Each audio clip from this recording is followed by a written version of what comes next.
One of the most visible spillovers of the Israel-Gaza war is the situation in the Red Sea. Houthis have been targeting ships to stand against Israel's operation. But this has provoked the United States to carry out daily strikes. Our next report getting you the latest. The Houthis have targeted an American oil tanker in the Gulf of Aden. What the rebel group sees as solidarity with Palestinians in Gaza, the West sees as illegal attacks. This comes as the United States and British forces carried out another round of strikes on Saturday. A joint statement confirmed that 18 Houthi targets across 8 locations in Yemen were hit. This is the 4th time that a combined operation was carried out. The strikes also have support from the wider coalition, from countries like Australia, Bahrain, Canada, Denmark, the Netherlands and New Zealand. The latest strike was part of a series of Western attacks on Houthis. In fact, the US has carried out nearly daily strikes. But they have so far failed to deter the Houthis. According to global maritime trackers, the rebel group has attacked at least 45 vessels in the region. The attacks have upset global trade and raised shipping rates. The vital Suez Canal shortcut has been disrupted. It accounts for about 12% of global maritime traffic.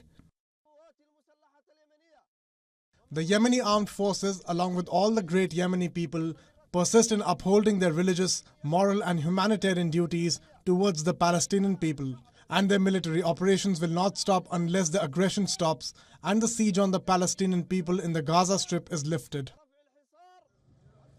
Over in Yemen, the situation is complicated. The Houthis control most of Yemen's west, and this is one of the most populated parts of the country.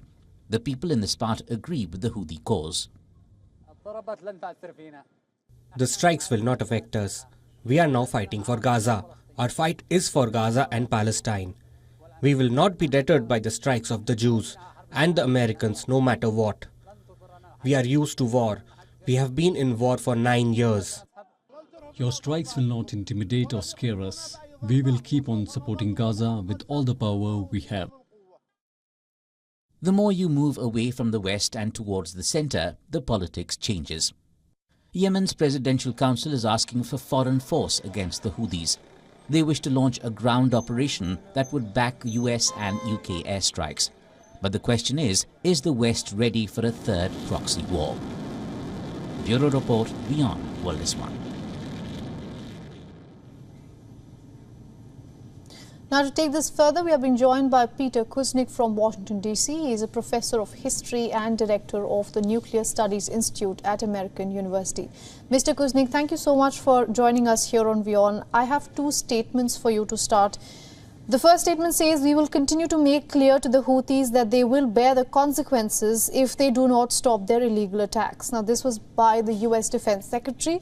The second statement says our military operations will not stop unless Israel's aggression stops in Gaza. That was by the Houthi spokesperson. I want to ask you, West Asia is already in a volatile state. With statements like these, how is the near future looking?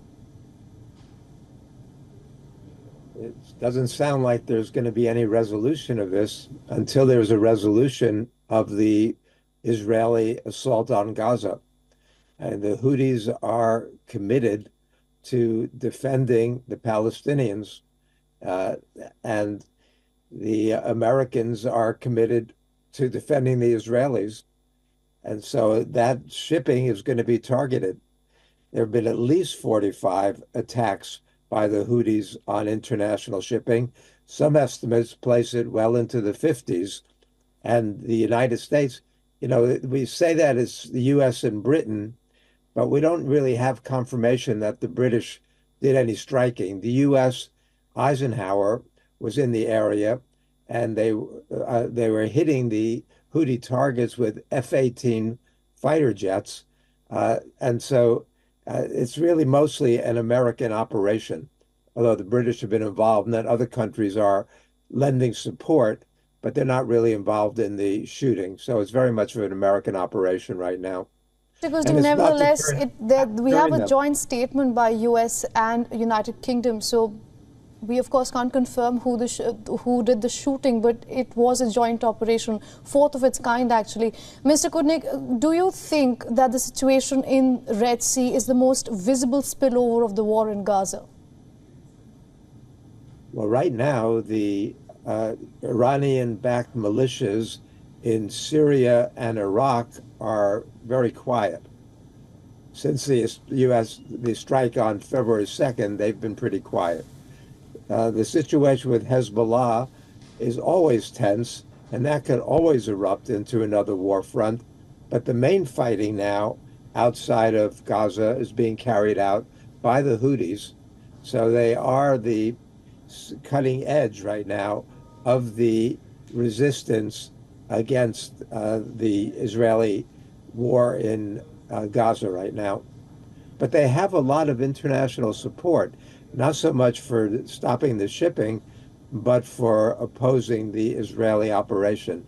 The world community has been putting a lot of pressure on Israel to accept the ceasefire, a prolonged ceasefire, withdraw their forces from Gaza, and allow the humanitarian aid to get in there.